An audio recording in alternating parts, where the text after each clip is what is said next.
السلام عليكم خوتي، ان شاء الله تكونوا بيان وعلى خير. اليوم جبت لكم تم اخذ هدية من هنا داخل الصخرة هذه. شاهد كيف موضوع الصخرة مبنية على شكل صخرة عادي مثل الصخور هذه. يوجد هنا جرن جانبي، ويوجد هنا بصمة، وهناك جرن، ولكن إشارة الأم لم أجد شيئا. وجد هناك جرن على شكل حبة البيض فقط. تم أخذ هدية من هنا، وهذه كلها طينة الحكمة. هذه هي طينة الحكمة، هذه كلها طينة الحكمة. الصخور موضوعها هكذا دائرية فوق بعضها. شاهد هذه الصخرة ليست مثل هذه الصخرة، هذه كلها طينة الحكمة. مع المرور الوقت ليس بدات مش سوليد، زعما شغل ماهيش شادة روحها كما كانت، موضوعها في مكان خطير جدا.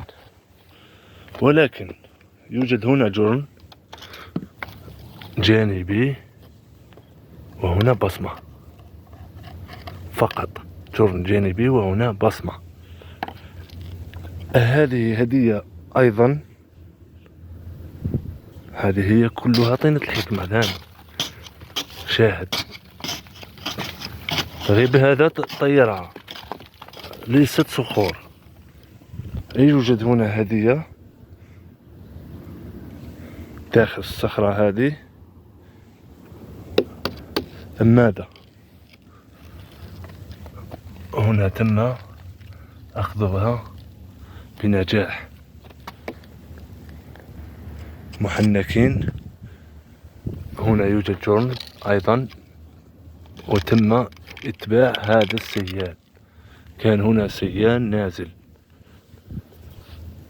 أرأيت إشارة الأم لا توجد إشارة أم، يوجد جرن وبصمة فقط.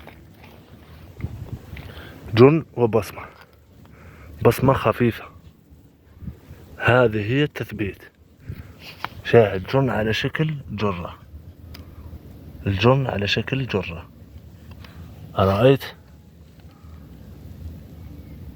الجرن على شكل جرة، وبصمة أمامه فقط. أتم إخراج جرة من هنا أو ماذا؟ العلم لله.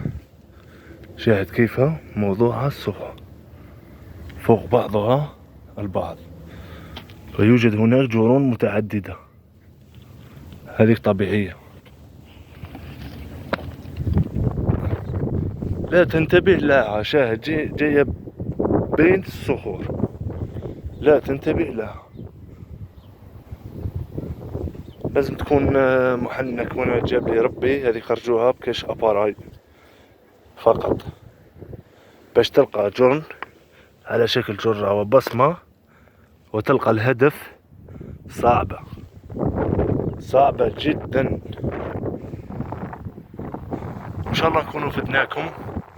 طلعوا لنا الفيديو خاوتي، ما تنسوش اللايك والاشتراك في القناة باش يوصلكم كامل جديد احبابي واللي نبغيهم.